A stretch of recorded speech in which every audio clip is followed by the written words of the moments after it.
Hello, intelligent species of the other web, and today is quite unusual indeed, as not only this is a video with a narration, this will be a commentary video of an Android robotics and art project.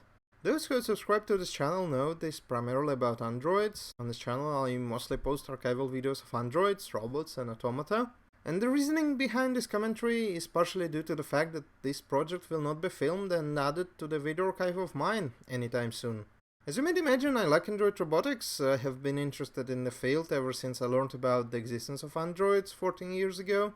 I attempted to study robotics a bit and got a somewhat related master's degree in technosphere safety. Wrote the thesis on the usage of robotics in natural and human-made disasters. I do not work in the field, but I accumulated a little bit of knowledge, I think. Wrote a series of online articles on the subject, and I feel I can at least do a better job than Russia Today. I find Android robotics a fascinating field for engineering and social reasons. Like Professor Ishiguro once mentioned, via androids we can learn more about ourselves as people by trying to recreate, well, us. Like an artist could learn a lot by copying works of masters, or how an engineer could learn a lot by trying to reverse engineer something. Creating a great android is a work of art. Sculpture when it comes to the face and hands, but also art in terms of clever engineering and programming. Android robotics can be seen as a continuation of a millennia-long game of recreating people in sculptures, dolls, automata, robots, and now androids. People who know me from my website vokabre.com, my Patreon, my Instagram or Facebook, or appearances on Discord and some of the subscribers on this channel might also know that I attempt to be a full-time traditional artist, doing some commissions, but also trying to continue my slice of life projects with the help of Patreon supporters. I haven't been doing art ever since my childhood. I studied art at school and was kicked from there, yet I continued. And a few people, some brilliant ones all over the world, kinda like what I do, and I appreciate this and continue even further. Last year I got an excellent award at the Japanese Illustrators Association competition and was actually invited to the association, becoming one of the few European members there.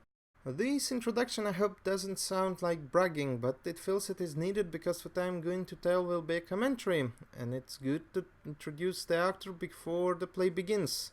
It will be a commentary of a project that stands right on the border of two of my interests, traditional art and android robotics.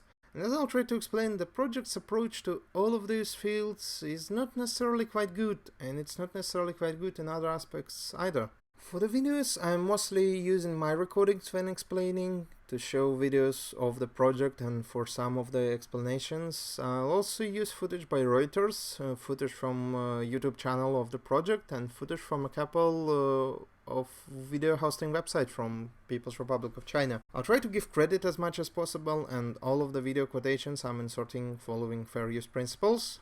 After all, this video is a commentary. Like all of the other videos on the channel, I'm not monetizing this one, so in addition to what I said earlier, I'm not getting any gold using the works of others. We'll begin with how I learned about the project and what the project I'm commenting is all about, while a video by Reuters plays in the background. I tend to search science articles, news and social media for all the new mentions of androids, and this February I heard about IDA, a new project originating in Britain. It sounded impressive, a new android capable of drawing, quite exciting. Not only the project was exciting being in between traditional art and android robotics, I quite am interested in computing history, and they chose Ada Lovelace to be the image for the face sculpt.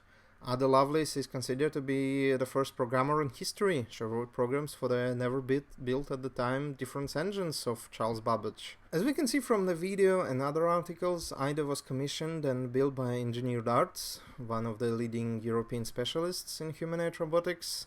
They're most known for Robot Thespian, a humanoid robot used in entertainment all around the world, but they have quite an impressive research and development, and recently unveiled a new platform for android robots called Mesmer, first used for an animated interactive android for one of the Madame Tussauds museums. The initial presentation of IDA left some good impressions. Of course, the term AI, artificial intelligence, means nothing these days, but I'll let it slide for now. But naming a hand bionic felt like a minor annoyance. What was shown on the video is not quite a bionic and not quite a hand if you look at it. It is pretty much just a robotic manipulator. Most importantly, the term bionic is not quite applicable to Android robotics in general. A hand can be bionic if it's a robotic hand used as a prosthesis, but it's just a robotic hand. It is, well, robotic. But I let this slide, thinking that might build a realistic hand for the final version that can be similar to the bionic prosthesis robotic hands. Still, when I saw the presentation, I was intrigued enough to actually apply for the UK visitor visa. Traveling UK was always on my dream list, and the exhibition of IDA was a good excuse to do so. As the prosperous parts of the world consider me unworthy, I have to get a visa to visit most of the prosperous countries. I do have a multiple year Japanese visa, and I also have a multiple year Schengen visa issued by Finland. Most of the European Union, European Economic Area, and some other European countries are in the Schengen area, but UK and Ireland are not, so I have to get a separate visa to go there. I wrote to IDA project using their email asking if I can come and film IDA, and at the same time I applied for the UK visa. I spent hours at the crowded visa center as UK outsourced their visa staff to a company originating in the People's Republic of China. The same visa center actually processed Salisbury murderers and processes corrupt officials who get to the UK fine. I spent hours filling the glitchy online application form, procured a lot of documents. I spent more than £100, not an insignificant amount for me. The price of a good commission. Yet I was denied. UK thought that it doesn't matter that I spent half a year in Korea and returned, had multiple journeys to Japan and returned, spent months in Finland and Italy and returned, and days in other EU countries. I was unworthy for the United Kingdom. They described that I am likely to stay as an illegal immigrant. That was not necessarily quite good, as I planned to visit Bletchley Park, the Centre for Computing History, travel Wales on trains, finally try Yorkshire tea, and I was quite excited about a potential journey, thinking that I might make the new series of paintings. As mentioned, UK was always on my dream list, but I expected the denial, and this is why I got a refundable ticket and cancelable bets. I haven't even got a nice denial stamp, only a letter in my email, which, by the way, also had errors in it. Ukraine at least got me a red stamp when I once was denied, and I actually was admitted to Ukraine a couple of days later, no worries. Coming back to IDA, they never replied. This was mildly unpleasant, an annoyance -1 in the chain of annoyances, I'd say. As people in Android robotics are usually very open, even if they're big companies and I'm just a raccoon. Neo Robotics let me to film at their lab when I was just 18. Some years ago, Oryx Rentec Roboran communicated with me and even sent me a never-released video of Mirai Madoka. Kokona Kosaka project follows me on Instagram. Heinz Nixdorf Museum Forum Computer Museum replied to me on Facebook when I asked if I could film there. I'm yet to come. And the list goes on. I thought the email might be dead, so I wrote to their Facebook and Instagram.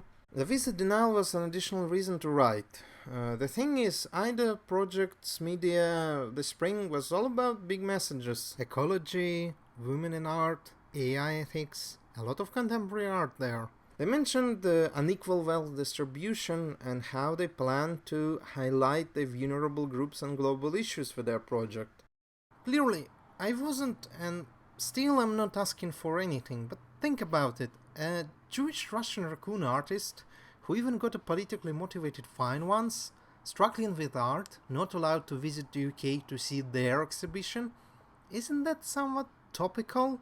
I got no reply on Facebook and Instagram either. Engineered Arts replied me, but they had nothing to do with the project, they only built a robot that was commissioned to them. I wrote another mail to IDA project with our messaging form, just asking, will we have exhibitions on the continent? They did not reply. So time passed, the exhibition was rescheduled, and then articles started coming in. That's when I thought of annoyance number 0, of saying one thing and doing something a bit different. Remember Women in Arts? Well, one of the first articles, I'll just show it. I don't even want to read this segment because it might as well be cut and used out of context in a major way. The full article is under a paywall, but even this is enough to agree with someone on Twitter who called the guy writing a creep. Aidan Meller, the person in charge of the project, was all fine with that according to his Facebook and project's Twitter and Instagram. I have nothing to comment on Aidan Meller, but one thing feels out of place. A professional fine art seller and the mention of unequal wealth distribution on the same page. It doesn't quite match. Then came the press conference with video cameras.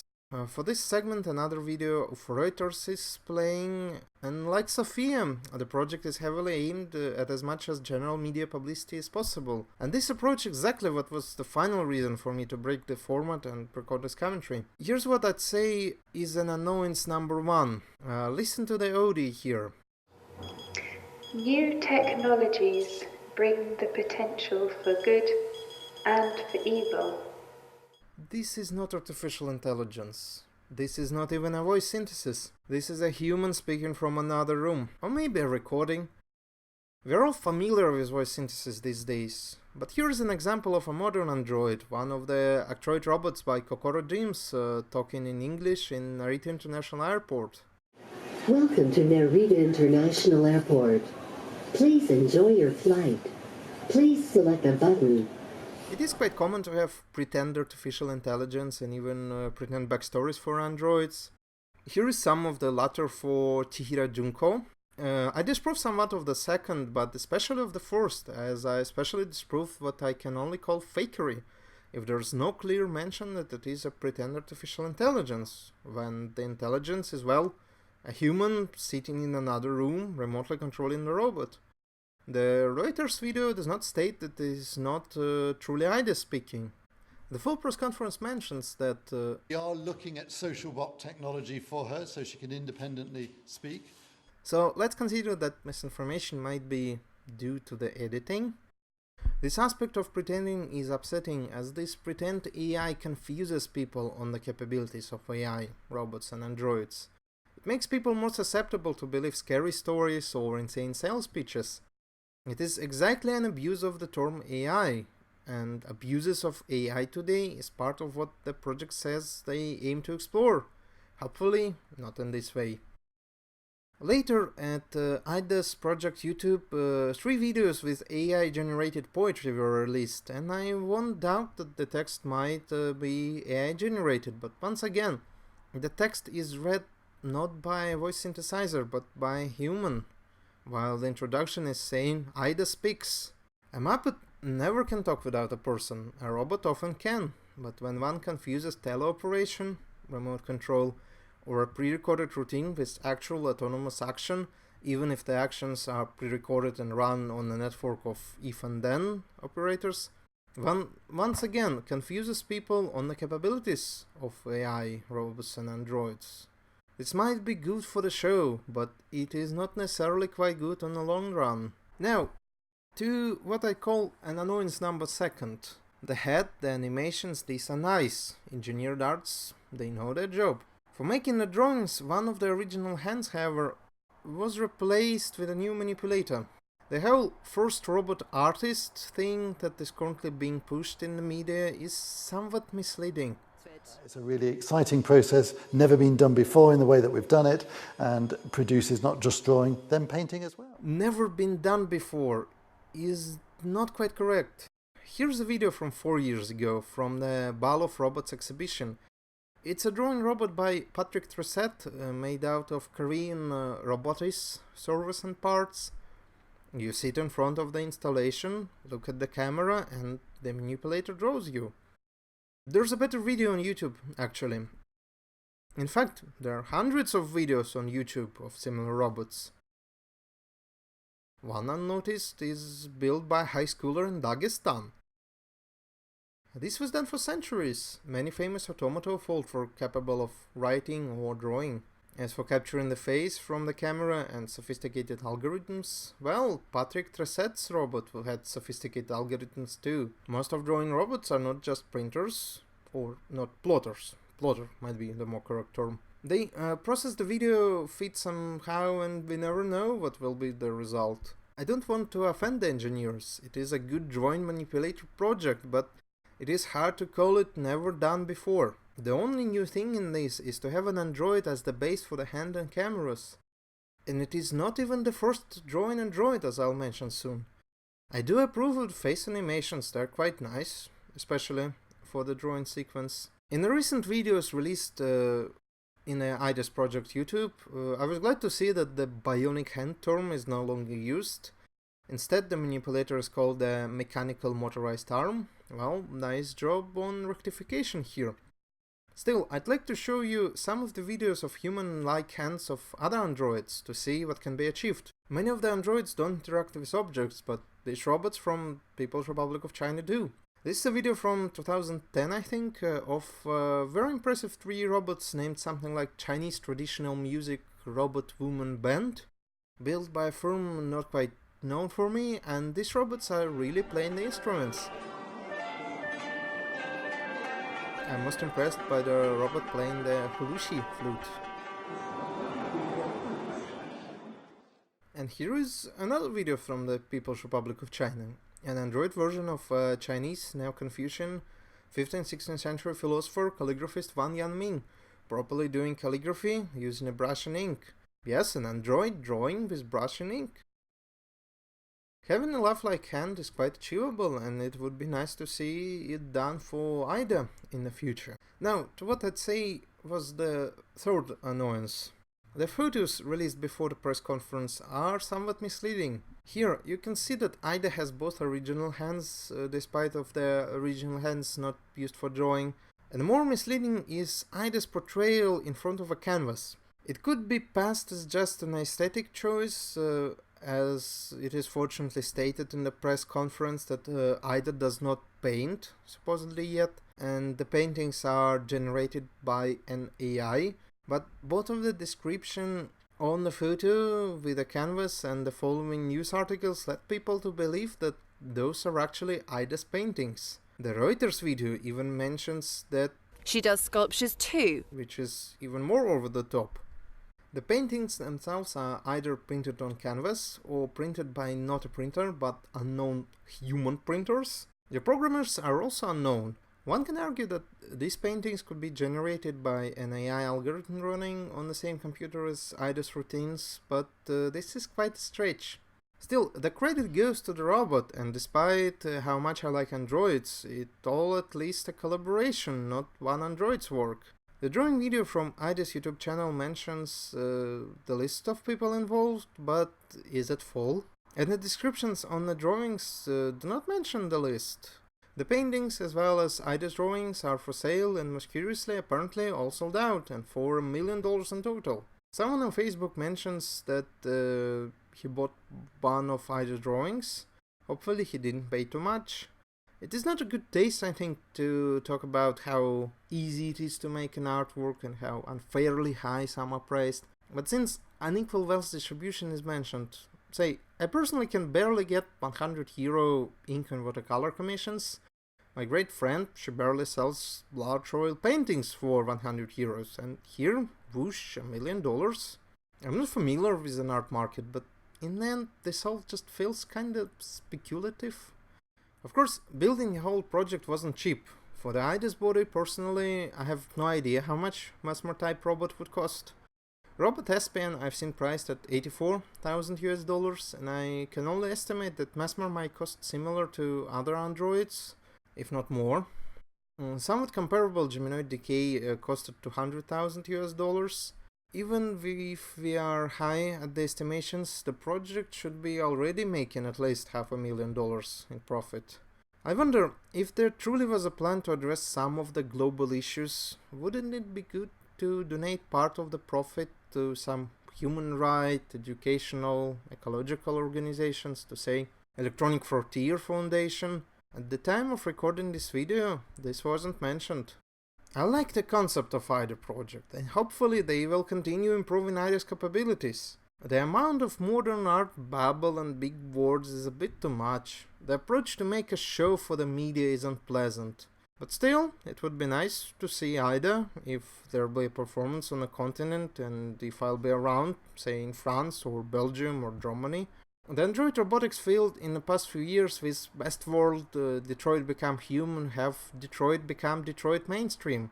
There are new projects appearing each year, more hobbyists or small businesses focus on androids, big businesses too, like Toshiba or Rentec. Yet the field is becoming filled with questionable publicity, from Sophia's citizenship to the scare of child sex robots. This obscures the potential of android robotics and just damages the field. While either project is not even remotely blatantly built on lies, like the robot Alyosha shown on Russian television. It was a man in a robot suit. It is still for me on the same category as Sophia, a good idea, a good approach to execution, but not necessarily quite a good publicity. I find it is better to make a commentary on unpleasant practices in the field than to just ignore it, fearing to offend the whole field by offending the project. If nothing is done, the whole field might end up being more and more unpleasant without any further commentary needed. One can and should have hacky robot hand projects. One can and I would encourage people to show projects in progress, but I would never encourage misinforming people just for show. Ignoring the genuine messages when people try to contact, it's not too good either. And exploitation of big topics leaves quite a bad taste. Android robotics, humanoid robotics is a fascinating field. It is fascinating to see robots that earlier were limited to control environments, interacting with objects and people. It would be curious to see more humanoid robot artists. I wouldn't mind to collaborate with a humanoid robot or android, and say have the same scene painted by me and by android and then exhibited alongside. I myself connect android robotics and art. I am currently making portraits of androids in my series of paintings about the voyages to late Heisei and early Reiwa, Japan. There can be great factual-based hopes in android robotics and robotics in general, but people are good at destroying everything, and the hopes too, often on accident. Idealistic raccoon hacks for everyone, and don't forget to wear a face mask when applying varnish to paintings.